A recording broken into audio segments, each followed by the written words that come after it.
आज हमारे पास फिर से एक स्टैंड फैन आई है रिपेयर के लिए। और देख सकते हैं ये जो स्टैंड फैन आप देख रहे हैं इसमें क्या प्रॉब्लम है, चलिए हम चेक करके दिखाते हैं।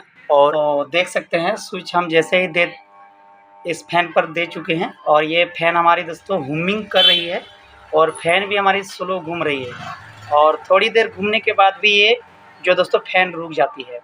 तो इस तरह की जो प्रॉब्लम होती है स्टैंड फैन पर, तो कैसे रिपेयर करना है आज बारीकी से हम जानेंगे दोस्तों। और छोटी सी रिक्वेस्ट है आप सभी से, वीडियो को अंत तक देखिएगा, अच्छी लगे तो चैनल को सब्सक्राइब कीजिएगा, क्योंकि हमारे यूट्यूब चैनल पर आपको इलेक्ट्रॉनिक से जुड़ी हर वीडियो का अपडेट हम रोज़ देता हूं।